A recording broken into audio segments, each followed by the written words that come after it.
Hello friends, welcome to our YouTube channel तैयारी beginners की। आज है 23 अगस्त 2020। Important current affairs with static GK हम डिस्कस करेंगे।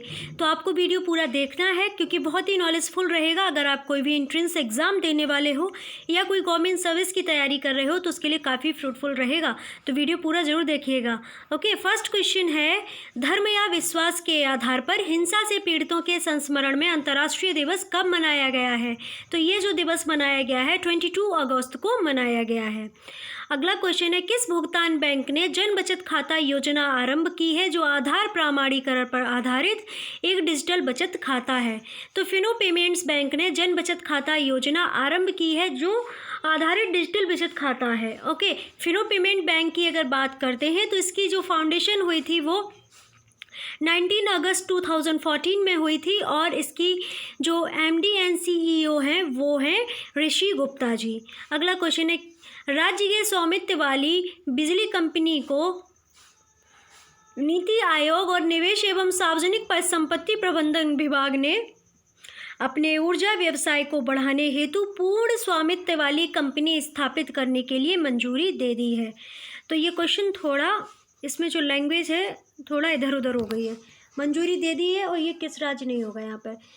राज्य के स्वामित्व वाली बिजली कंपनी मतलब कि जो NTPC सीमित है, मतलब कि नेशनल थर्मल पावर कॉरपोरेशन है। ऐसे नीति आयोग और निवेश एवं सार्वजनिक परिसंपत्ति प्रबंधन विभाग ने ऊर्जा व्यवसाय को बढ़ावा देने के लिए कंपनी स्थापित करने के लिए मंजूरी दे दी है। ओके, अब इसमें नाम आया है नीति आयोग का। नीति आयोग के बारे में काफ़ी क्वेश्चंस बनते हैं। इसकी स्थापना 2015 में हुई थी और नीति आयोग के जो हेड हैं वो हमेशा जो चेयरपर्सन होते हैं, मतलब कि अध्यक्ष होते हैं, वो होते हैं प्रधानमंत्री। तो इसका मतलब नरेंद्र मोदी जी अभी नीति आयोग के अध्यक्ष हैं। नीति आयोग का गठन जो है प्लानिंग कमीशन की जगह पर हुआ था। जो योजना आयोग हुआ था उसको रिप्लेसमेंट करके नीति आयोग का गठन हुआ। Okay, MD and CEO Amitabh Kant है, उपाध्यक्ष राजीव कुमार जी हैं और अगर प्रथम उपाध्यक्ष पूछ ले जाएं तो अरविंद पनगड़िया जी हैं। ओके, नीति आयोग की जो फुल फॉर्म होती है वो होती है नेशनल इंस्टीट्यूशन ट्रांसफॉर्मिंग इंडिया। तो ये याद रखिएगा। इसका हेडक्वार्टर आपको नई दिल्ली में देखने को मिलेगा। नीति आयोग एक संविधानेतर निकाय है, इसका संविधान में आपको प्रावधान नहीं मिलेगा। ओके, अगला क्वेश्चन है, केंद्रीय पर्यावरण वन और जलवायु परिवर्तन मंत्रालय ने किस शहर में एक एकीकृत क्षेत्रीय कार्यालय स्थापित करने का निर्णय लिया है? तो विजयवाड़ा आंध्र प्रदेश में ये एक एकीकृत क्षेत्रीय कार्यालय स्थापित करने का निर्णय लिया गया है केंद्रीय पर्यावरण वन और जलवायु परिवर्तन मंत्रालय के द्वारा। ओके, अब आंध्र प्रदेश की बात हो रही है तो आंध्र प्रदेश के बारे में स्टैटिक पोर्शन हम ओरली बोलते हैं, नेशनल पार्क हमने लिखे हुए हैं। आंध्र प्रदेश की कैपिटल क्या होती है? हैदराबाद। अभी प्रस्तावित कैपिटल है अमरावती जो कि 2024 में हो जाएगी। आंध्र प्रदेश की दो कैपिटल्स और हैं, एक विशाखापट्टनम और कुर्नूल, विधायी और कारकार्नी कैपिटल्स। ओके, आंध्र प्रदेश में विधान परिषद को भंग करने के लिए कहा गया है। उनका कहना है कि विधान परिषद का कोई काम नहीं है, इसलिए हम आंध्र प्रदेश की विधान परिषद को भंग करेंगे।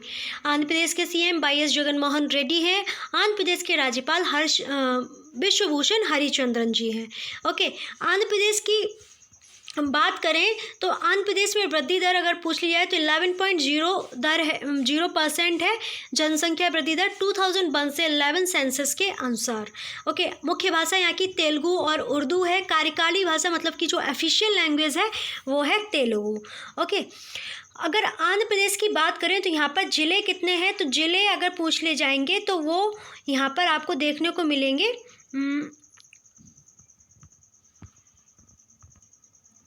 हाँ जी, 23 यहाँ पर डिस्ट्रिक्ट देखने को मिलेंगे और विधान परिषद में 90 सीट्स हैं और विधानसभा में 295 सीट आपको देखने को मिलेंगी और लोकसभा में 2 सीट हैं। ओके, राज्यसभा सदस्यों की अगर बात करी जाए तो 18 यहाँ पर देखने को मिलेंगे राज्यसभा से सदस्य। राज्य के प्रमुख पर्वत अगर पूछ रहे हैं तो पूर्वी घाट और सर्वोच्च चोटी जो है महेंद्रगिरी है। यहाँ की प्रमुख फसल चावल है, राज्य की पशु चौसिंगा है और राज्य की पक्षी धूसर हवासिल है। राज्य की चिन्ह यहाँ का पुराना कुंभम है और राज्य की वृक्ष नीम है। यहाँ का आंध्र प्रदेश में एक पर्व मनाया जाता है युगादि नाम से, तो याद रखिएगा। शास्त्रीय नृत्य बहुत बार पूछा गया है, कच्चीपुड़ी है। ओके, आंध्र प्रदेश का राजकीय गीत मातेलुगु तालकी है और राज्य की है और भारत का पहला भाषा स्थायी राज्य। अब क्वेश्चन ऐसे ही पूछा जाता है, भारत में भाषा के तौर पर गठित होने वाला प्रथम राज्य कौन सा है? तो वो है आंध्र प्रदेश। 1954 में इसका गठन हुआ था। ओके, तो ये याद रखिएगा। आंध्र प्रदेश के प्रथम मुख्यमंत्री टी प्रकाशम थे। और अगर पूछ लिए जाए कि आंध्र प्रदेश की क्षेत्रफल की दृष्टि से भारत का कौन सा राज्य, तो चौथा सबसे बड़ा राज्य है। भारत का सतीश धवन अंतरिक्ष केंद्र नामक जो भू उपग्रह प्रक्षेपण है वो आपको हरिकोटा आंध्र प्रदेश में ही देखने को मिलेगा। राज्य का पर्यटन स्थल जो है चार मीनार है, जो कि हैदराबाद में है। हैदराबाद की नींव जो है कुतुबशाही वंश के कुतुब शाह ने रखी थी और हैदराबाद मूसी नदी के किनारे बसा हुआ है, तो ये याद रखिएगा। सबसे लंबी तटरेखा वाला दक्षिण भारत का राज्य अगर पूछ लिया है तो वो आंध्र प्रदेश है, और वैसे तटरेखा वाला राज्य अगर पूछ लिया जाए तो वो गुजरात है, तो ये भी याद रखिएगा। क्वेश्चन कनेक्ट करने की कोशिश किया कीजिए, जिससे क्या होगा कि आपकी सारी चीज़ें तैयार रहेंगी। भारत के कोहिनूर हीरा जो निकाला गया था वो गोलकुंडा की खान से निकाला गया था, जो कि कहाँ पर है? आंध्र प्रदेश में। आंध्र प्रदेश में नेशनल पार्क के बारे में बात करें तो Coringa wild life sanctuary, Indira Gandhi प्राणी विज्ञान पार्क, राजीव गांधी या Rameshwaram national park, Papikonda national park, Shri Venkateshwaram national park, Nagarjun Srisailam national park, जो कि भारत का सबसे बड़ा टाइगर प्रोजेक्ट है, तो ये याद रखिएगा। पुलकट झील सेंचुरी भी आपको आंध्र प्रदेश में देखने को मिलेगी। अगला क्वेश्चन है, कृषि नवोन्मेष के क्षेत्र में गांधीवादी युवा तकनीकी नवाचार पुरस्कार 2020 के विजेता कौन सा विश्वविद्यालय बना है? तो चितकारा विश्वविद्यालय बना है, जो कि चंडीगढ़ पंजाब से मोक्ष संघ है। ओके, अब अगला क्वेश्चन है, सभी वृक्षारोपण परियोजनाओं के तहत लगाए गए प्रत्येक पेड़ की निगरानी करने के लिए भारतीय राष्ट्रीय राजमार्ग प्राधिकरण का मोबाइल ऐप कौन सा है? तो वो है हरित पथ। वृक्षारोपण परियोजनाओं के तहत जो पेड़ लगाए गए हैं उन पे नज़र रखने के लिए एक ऐप लॉन्च किया गया है, उसका नाम रखा गया है हरित पथ। तो बस आप इतना रखिएगा याद कि वृक्षारोपण परियोजनाओं से संबंधित ऐप कौन सा लॉन्च किया गया था, तो उसका नाम है हरित पथ। अगला क्वेश्चन है, किस योजना के तहत कर्मचारी राज्य बीमा निगम दिसंबर 2020 तक अधिनियम 90 दिनों की बेरोजगारी के लिए औसत मजदूरी का 50% वेतन देगा? तो अटल बीमित व्यक्ति कल्याण योजना के तहत कर्मचारी राज्य बीमा निगम जो है दिसंबर 2020 तक 90 दिनों की बेरोजगारी के लिए मजदूरी का 50% वेतन देगा। अगला क्वेश्चन है, देश का पहला राज्य कौन सा है जो राष्ट्रीय भर्ती संस्था परीक्षा में प्राप्त अंकों के आधार पर सरकारी नौकरी की पेशकश करता है? तो वो है मध्य प्रदेश। अब क्वेश्चन साधारण शब्दों में समझिएगा। जैसा कि आप सभी लोग जानते हैं, जो एग्ज़ाम पैटर्न है चेंज हो चुका है, वन नेशन वन एग्ज़ाम हो चुका है, तो एनआरए के अंकों के आधार पर जो गवर्नमेंट सर्विस प्रदान करेगा वो पहला राज्य बन गया है मध्य प्रदेश। मध्य प्रदेश की बात करें, राजधानी भोपाल हो जाती है। भोपाल को जिलों का शहर भी कहा जाता है। 1983 में भोपाल गैस त्रासदी हुई थी, जिसमें आईएमसी गैस का मिथाइल आइसोसेनेट गैस का शराब हुआ था। सबसे बड़ा शहर इंदौर है। इंदौर से करंट का क्वेश्चन ये है कि चौथी बार लगातार सबसे स्वच्छ शहर की श्रेणी में इंदौर को रखा गया है। जिले यहाँ पर 52 हैं। राजभाषा हिंदी और सिंधी है। गठन अगर पूछा जाए 1 नवंबर 1956 को हुआ। राज्यपाल आनंदीबेन पटेल है। मुख्यमंत्री शिवराज सिंह चौहान है। विधानमंडल यहाँ की एक सदनीय है। विधानसभा में 231 सीटें हैं। संसदीय राज्यसभा में 11 सीटें हैं। लोकसभा में 29 सीटें हैं। उच्च न्यायालय की बात करें तो जबलपुर में है। खंडपीठ इंदौर और ग्वालियर में है। मुख्य न्यायाधीश जो हैं अजय कुमार मित्तल जी हैं, और इसकी सीमाएं जो हैं 5 राज्यों से मिलती हैं: उत्तर प्रदेश, छत्तीसगढ़, महाराष्ट्र, गुजरात और राजस्थान।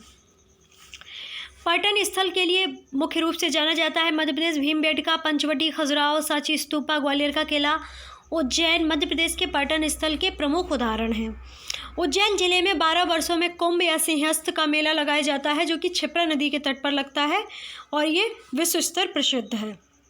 कान्हा किसली राष्ट्रीय उद्यान सबसे बड़ा राष्ट्रीय उद्यान है। यह प्रदेश का पहला टाइगर प्रोजेक्ट भी है। भारत में सबसे ज़्यादा राष्ट्रीय उद्यान मध्य प्रदेश में है। मध्य प्रदेश में कुल 11 राष्ट्रीय उद्यान हैं। सर्वाधिक बाघ कान्हा किसली राष्ट्रीय उद्यान में पाए जाते हैं। बाघों का सर्वाधिक घनत्व बांधवगढ़ राष्ट्रीय उद्यान में पाया जाता है। मध्य प्रदेश में सर्वाधिक मात्रा में पाया जाने वाला पशु चीतल है। रीवा को सफ़ेद शेरों की भूमि कहा जाता है। मध्य प्रदेश में जीवमंडल संरक्षण क्षेत्र अगर पूछ लिया जाए, मतलब कि बायोस्फीयर रिजर्व कौन कौन से, तो वो है Panchmarhi biosphere reserve, Achan Kumar biosphere reserve, Panna biosphere reserve. और टाइगर रिजर्व की बात करें तो Kanha tiger reserve, Pench tiger reserve, Bandhavgarh tiger reserve, Panna tiger reserve, Satpura tiger reserve और संजय टाइगर रिजर्व। मध्य प्रदेश में हीरा की जो खान है वो पन्ना में ही है, तो ये याद रखिएगा। मध्य प्रदेश को घड़ियाल स्टेट और टाइगर स्टेट के नाम से भी जाना जाता है। मध्य प्रदेश में दालों का प्रोडक्शन सबसे ज़्यादा होता है, इसलिए मध्य प्रदेश को सोया प्रदेश के नाम से भी जाना जाता है। ओके, दालों से सबसे ज़्यादा हमें क्या प्राप्त होता है? प्रोटीन प्राप्त होती है। तो सारी बातें याद रखिएगा। ओके, मध्य प्रदेश को हार्ट ऑफ इंडिया भी कहा जाता है, तो ये भी याद रखिएगा। अगला क्वेश्चन है, न्यूयॉर्क स्थित हैंड राइटिंग फॉर ह्यूमैनिटी संगठन द्वारा आयोजित विश्व हस्तलेखन प्रतियोगिता में प्रथम पुरस्कार विजेता कौन बने हैं? तो वो बने हैं केजी मोहनन नायर, और ये केरल के हैं। विश्व हस्तलेखन प्रतियोगिता 2020 के प्रथम पुरस्कार विजेता कौन है? तो वो है केजी मोहनन नायर। अगला क्वेश्चन है, वर्ष 2020 के लिए राजीव गांधी खेल रत्न पुरस्कार के विजेता कौन कौन से हैं? तो वो हैं रोहित शर्मा जो कि क्रिकेट के खिलाड़ी हैं, मरियप्पन टी जो कि पैरा खिलाड़ी हैं, मनका बत्रा टेबल टेनिस खिलाड़ी हैं, विनेश फोगाट ये एक रेसलर या कुश्ती खेलती हैं, रानी जो कि हॉकी खेलती हैं। अगला क्वेश्चन है, जीवन गौरव श्रेणी के तहत तेंजिंग नोर्गे राष्ट्रीय साहसिक पुरस्कार 2020 के विजेता कौन है? तो वो है स्वर्गीय मगन बिस्सा जी। अगला क्वेश्चन है, मौलाना अबुल कलाम आज़ाद मक्का ट्रॉफी 2020 के विजेता कौन है? तो वो है पंजाब विश्वविद्यालय चंडीगढ़। अब चंडीगढ़ की बात हुई है तो एक क्वेश्चन और आता है, फिर चंडीगढ़ के बारे में पूरा डिस्कशन करेंगे। किस राज्य सरकार ने इंदिरा रसोई योजना का आरंभ किया है, जिसके तहत शहरी क्षेत्रों में 8 रुपये प्रति थाली के हिसाब से गरीब और ज़रूरतमंद लोगों को पौष्टिक भोजन प्रदान किया जाएगा? तो इंदिरा रसोई योजना किस राज्य सरकार ने लॉन्च की है? तो राजस्थान सरकार ने। राजस्थान की बात करें तो राजधानी हो जाती है जयपुर। सबसे बड़ा शहर अगर पूछ लिया है क्या है, तो सबसे बड़ा शहर जो है जयपुर है। इसे विश्व धरोहर स्थल में भी रखा गया है। जिले यहाँ पर 33 हैं। राजभाषा जो है हिंदी और सिंधी है। राजभाषा यहाँ की हिंदी है। गठन 30 मार्च 1956 को हुआ है और राज्यपाल कलराज मिश्र, अशोक गहलोत यहाँ पर कौन है?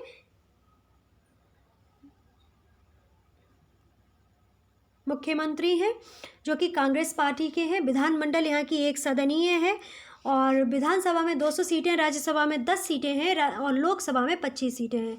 राजस्थान उच्च न्यायालय जो है जोधपुर में है और राजस्थान उच्च न्यायालय के न्यायाधीश आपको कमेंट बॉक्स में बताने हैं। ओके, अगर आप नहीं बता रहे तो हम ही बता देते हैं। इंद्रजीत मोहंती जो है यहाँ के मुख्य न्यायाधीश हैं। राजस्थान क्षेत्रफल के आधार पर सबसे बड़ा क्षेत्र है, मतलब सबसे बड़ा राज्य है। पाकिस्तान, गुजरात, मध्य प्रदेश, उत्तर में पंजाब और उत्तर प्रदेश और हरियाणा से इसका बॉर्डर शेयर होता है, तो ये याद रखिएगा। भौगोलिक विशेषताओं में पश्चिम में थार मरुस्थल और गग्गर नदी का अंतिम छोर है। विश्व की पुरातन श्रेणियों में अरावली श्रेणी जो है राजस्थान की एकमात्र पर्वत श्रेणी है। राजस्थान के राष्ट्रीय उद्यान वन्यजीव अभ्यारण्य पूछ लें तो राजीव गांधी राष्ट्रीय उद्यान, Keoladeo, Ghana national park, Sariska national park, राष्ट्रीय मरु उद्यान, मुकुंदरा हिल्स दर्रा राष्ट्रीय उद्यान, Ranthambore national park, Ramsagar national park, Kesarbagh national park आपको राजस्थान में ही देखने को मिलेंगे। ओके, तो ये सारी बातें जो है राजस्थान से याद रखिएगा, काफ़ी काम आएंगी। ओके, अगला क्वेश्चन है, किस केंद्र शासित प्रदेश ने एक राष्ट्र एक राशन कार्ड तथा डिजिटल हेल्थ कार्ड योजनाएं शुरू की हैं? तो ये जो योजना शुरू की गई हैं चंडीगढ़ के द्वारा शुरू की गई हैं। अब चंडीगढ़ की बात हो रही है बार बार, तो चंडीगढ़ का स्टैटिक पोर्शन जान लेना बनता है। चंडीगढ़ की राजधानी क्या है? चंडीगढ़ है। और पंजाब एवं हरियाणा की संयुक्त राजधानी भी चंडीगढ़ है, ये याद रखिएगा। लिंगानुपात अगर पूछ लिया जाए यहाँ पर तो वो है 818 महिलाएं प्रति 1000 पुरुष पर हैं। साक्षरता यहाँ की 86% है। सीमा अगर पूछ ली जाए तो इसकी पंजाब और हरियाणा से बॉर्डर शेयर होती है। जिला यहाँ पर 1 है। लोकसभा सदस्यों की संख्या भी 1 है। प्रथम मुख्य आयुक्त पूछ ले जाए तो वो थे SS रंधावा और मुख्य भाषा यहाँ की हिंदी और पंजाबी है। प्रमुख फसलें यहाँ पर अगर पूछ ली जाए तो गेहूं, मक्का और धान है। विश्वविद्यालय पंजाब विश्वविद्यालय Chandigarh post graduate institute of medical education and research जो है चंडीगढ़ में है।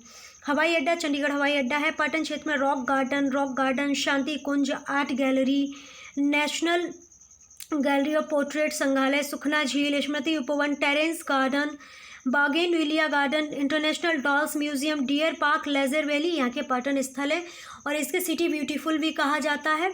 और ली कार्बूजियर इसके वास्तुकार हैं। और चंडीगढ़ का नाम चंडिका देवी के नाम पर रखा गया है, जो मंदिर बहुत ही प्राचीन और वहाँ पर अभी भी अवस्थित है। ओके, तो ये याद रखिएगा। यूनि वस्त्र उद्योग, यूनि हौजरी, बिजली के मीटर, एंटीबायोटिक औषधियाँ, बिस्किट, साइकिल का सामान, स्टील फर्नीचर, इस्पात का सामान, इलेक्ट्रॉनिक पुर्जे, सिलाई मशीनें व पुर्जे, थर्मामीटर, ट्रैक्टरों के पुर्जे, रंगीन फोटोग्राफी का सामान, बुनाई की मशीनें, पेंट्स, रेडियो, टीवी आदि प्रकार के यंत्र यहाँ पर शामिल है। मतलब ये उद्योग जो है काफ़ी उच्च स्तर के उद्योग है यहाँ का। ओके, और 1966 में चंडीगढ़ को केंद्र शासित प्रदेश बनाया गया था, तो ये याद रखिएगा। अगर चंडीगढ़ की बात करें तो पंजाब और हरियाणा उच्च न्यायालय के अधिकार क्षेत्र में ये आता है। चंडीगढ़ जरूरत की बिजली पड़ोसी राज्यों तथा केंद्रीय परियोजनाओं से मिलती है। अगला क्वेश्चन है, किस संस्था के अनुसंधानकर्ताओं ने हालाइड पोरोस्काइट फोटो इलेक्ट्रोकेमिकल पदार्थ से एक नए सामग्री की खोज की है, जो सौर ऊर्जा का उपयोग करके हाइड्रोजन और ऑक्सीजन वायु में पानी को प्रभावी ढंग से विभाजित करता है। तो ये भारतीय प्रौद्योगिकी संस्थान मद्रास के द्वारा एक फोटो इलेक्ट्रोकेमिकल पदार्थ से नई सामग्री की खोज की गई है, जो सौर ऊर्जा का उपयोग करके हाइड्रोजन ऑक्सीजन वायु में पानी को प्रभावी ढंग से विभाजित करती है। अब सामान्य ज्ञान के कुछ क्वेश्चंस देख लेते हैं। भारतीय राष्ट्रीय फिल्म पुरालेख की स्थापना कब हुई? तो 1964 में हुई थी। स्थान अगर पूछ लिया है कहाँ पर हुई, तो पुणे महाराष्ट्र में हुई थी। राष्ट्रीय एल्यूमिनियम समिति की स्थापना कब हुई? तो 1981 में हुई थी। मुख्यालय भुवनेश्वर ओडिशा में है। भारतीय राष्ट्रीय राजमार्ग प्राधिकरण मतलब कि national highway authority of India की स्थापना कब हुई? तो 1988 में हुई थी। मुख्यालय नई दिल्ली में है।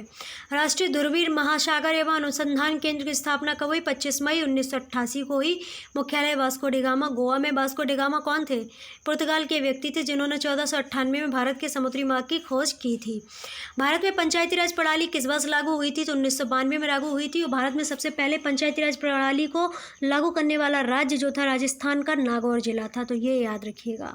तो ये था हमारा आज का करंट अफेयर्स का बहुत ही महत्वपूर्ण वीडियो। आशा करते हैं आपको अच्छा लगा होगा और सीखने को भी बहुत कुछ मिला होगा। कि आज क्या नया सीखा है कमेंट बॉक्स में मेंशन कीजिएगा।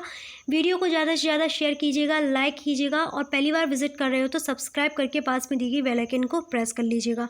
क्वेश्चन हो, क्वेरी हो, कोई डिमांड हो तो उसे कमेंट बॉक्स में मेंशन जरूर कीजिएगा और टेलीग्राम ग्रुप को ज्वाइन कर लीजिएगा, जिससे वहाँ से आपको PDF मिल जाए, आप नोट्स या अपने रिवीजन के तौर पर PDF रख सकें। ओके, लिंक आपको वीडियो के डिस्क्रिप्शन में मिल जाएगा। अगर ऑडियो सुनना चाहते हैं तो आप हमारे खबरी प्लेटफॉर्म को ज़रूर ज्वाइन कीजिएगा, वहाँ से आपको ऑडियो सुनने को मिलेंगे या वीडियो देखेंगे तो आपकी जो तैयारी है बहुत अच्छी हो जाएगी। ओके, तो उसका भी लिंक आपको डिस्क्रिप्शन में मिल जाएगा। आप हमारे फेसबुक, इंस्टाग्राम और ट्विटर से भी जुड़ सकते हो, उसका भी लिंक आपको डिस्क्रिप्शन में मिल जाएगा। शेयर चैट का भी लिंक आपको डिस्क्रिप्शन में मिल जाएगा, वहाँ से आप ज्वाइन कर सकते हो। ओके, तो खुश रहिए, मस्त रहिए, स्वस्थ रहिए, अपने परिवारीजनों का ख्याल रखिएगा। मन में कभी भी नेगेटिविटी मत लाइएगा, हमेशा जुनून रखिएगा। हासिल कर लेंगे मुकाम अपना, तभी चैन से बैठेंगे। तो don't forget subscribe and share. Okay, और लाइक भी कर दीजिएगा। Thank you.